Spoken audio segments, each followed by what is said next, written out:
Naniniwala si Defense Secretary Gibo Teodoro, which is yun din ang pinaniniwalaan ko mga tol, na talagang tayo ang punterya at sila naman ay ang target din na delegasyon ng Pilipinas, ang target ng Chinese propaganda no, dito sa idinaos na Shangri-La Security Summit sa Singapore. Hindi pa rin tapos tong usapan na to mga tol. Diba? Matapos natin mapakinggan yung mga matatapang na mensahe ni Defense Secretary Gilberto Teodoro doon sa isinagawang Shangri-La Dialogue. No? Ito sa ibang hiwalay na interview mga tol, dito ay sinabi ni Defense Secretary na naniniwala siya no, na ang delegasyon ng Pilipinas ang target no, ng mga Chinese propagandist no, o ng Chinese propaganda doon nga sa Shangri-La Dialogue. Bakit niya nasabi yun mga tol? Yun din ang ating panonoorin. Bibigyan natin to ng reaksyon, komentaryo, opinion, kritisismo at kung ano-ano pa. Bago natin to simulan, huwag mong kalimutan mag-subscribe. Click mo na rin ang notification bell para ma-notify ka whenever na may mga bago tayong reaction video tulad nito. Ang balitang to mula rito sa News 5 Frontline mga tol. No? Huwag na natin patagalin pa, panoorin na natin to mga tol. Naniniwala si Defense Secretary Gibo Teodoro na delegasyon ng Pilipinas ang target ng Chinese propaganda sa idinaos na Shangri-La Security Summit sa Singapore. Mga ano yun, mga opisyal ng Pilipinas mga tol. Katulad na lamang mga kapatid ni General Romeo Bronner mga tol, no? May mensahe rin siya sa China na pinalalabas na sunod-sunuran lang tayo sa Amerika. Nasa frontline ng balitang yan, si Reynel Pawit. Yun din kasi ang mahirap mga tol at mahirap talagang tanggapin lalo na kung ikaw ay opisyal ng Pilipinas mga tol. Yung paparatangan kang sunod-sunuran ka sa ibang bansa, no? Na para bang inaalisan tayo ng sarili nating kaisipan at sarili nating pagmamahal dito sa ating soberanya. Kasi mga kapatid, kung pagbabasehan natin ang international law, ang UNCLOS mga tol, 1982 UNCLOS, signatory state dyan ang Pilipinas at ganun din ang China.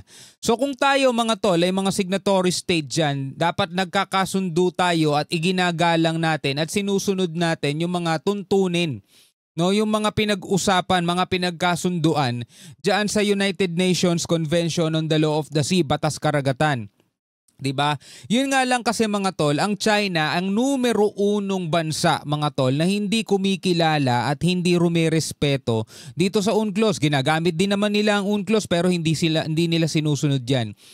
Tapos meron pa tayong 2016 arbitral ruling na pinawalang bisa, yung 9-dash line claim ng China mga tol, pero hindi pa rin nila kinikilala yon. Kaya nagkakaroon tayo ngayon ng problema dyan. Ang Pilipinas naman mga kapatid, ipinaglalaban lang naman natin yung ating karapatan.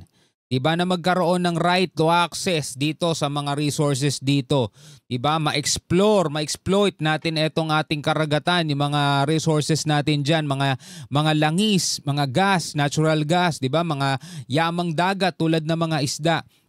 Dapat nakakapamingwit o nakakapanghuli tayo ng isda dito sa ating karagatan nang walang sagabal, walang nanghaharas, walang nanghaharang, walang nangwa-water cannon, higit sa lahat mga tol, walang nagbabanta sa atin.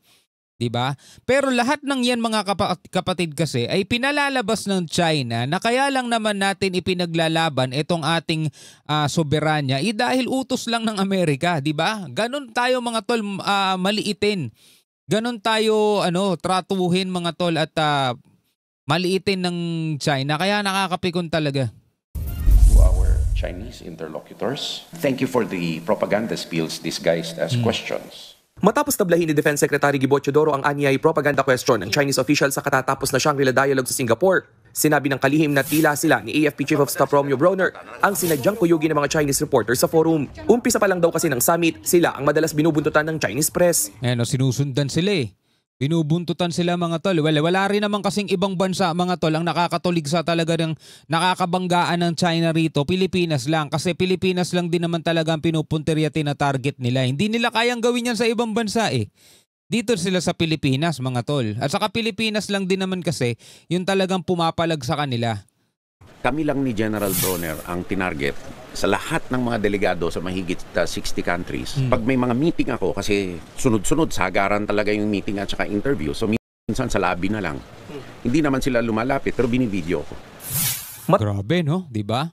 Tagal nang inaangkin ng China ang halos kabuuan ng South China Sea, pero pinawalang bisa na ito ng 2016 Arbitral Award na iginawad sa Pilipinas. Kung bakit natin paulit-ulit din pinag-uusapan to mga tol. Kasi, sige, kayo, alam ninyo yung mga nangyayari dito. Paano yung iba pa nating mga kababayan na hindi sila aware sa mga nangyayari dito? Hindi nila alam na kaya pala ang Pilipinas ganito, kaya pala ang Pilipinas ganyan dahil sa ganitong ginagawa ng China.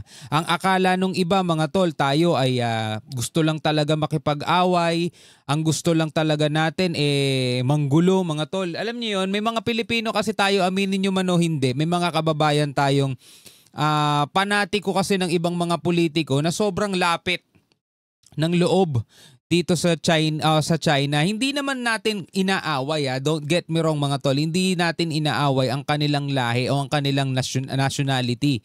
Hindi tayo ganon mga tol. In fact, sabi ko nga, ibang produkto ng China gusto natin, ibang mga Chinese dito okay naman, may mga businessman dito okay naman. Etong CCP lang talaga. Syempre pag usapang teritoryo na yan mga tol, hindi na natin dapat pag-usapan dyan yung pagiging magkaibigan . Diba? Kasi kahit naman sa normal na buhay, kaibigan mo, matalik mong kaibigan pero inaagawan ka ng property mo. Kaibigan mo pa bang maituturing yun? Diba? So hindi tayo nakikipag-away sa kanila at pinagtatanggol lang natin yung ating karapatan dito sa ating karagatan. Diba? Tingin ng Beijing, ginagamit lang ng Amerika ang Pilipinas sa proxy war nito para kontrahin sila at magsimula ng tensyon sa rehiyon. Diba? Kita nyo yung gustong mangyari, tingin ng Beijing sa Pilipinas? Beijing, ginagamit lang ng Amerika ang Pilipinas sa proxy war nito para kontrahin sila at magsimula ng tensyon sa rehiyon. Bagay na pinabulaanan ni Teodoro sa Shangri-La Forum. Hindi raw interes ng Amerika ang sinusulong ng Pilipinas, kundi ang karapatan natin sa West Philippine Sea. Diba? Hindi naman talaga interes ng Amerika yan . Ang sinusulong natin dito, yung mismong interes natin. Actually, yung interes nga din natin mga tol ang nagdadala rito sa Amerika . Bakit? Kasi hindi natin kayang makipag one-on-one dito sa China. Hindi natin kayang tapatan yung puwersa nila. Hindi natin kayang tapatan yung hukbo nilang pangkaragatan. So anong ginagawa ng Pilipinas mga tol? Tayo pa nga .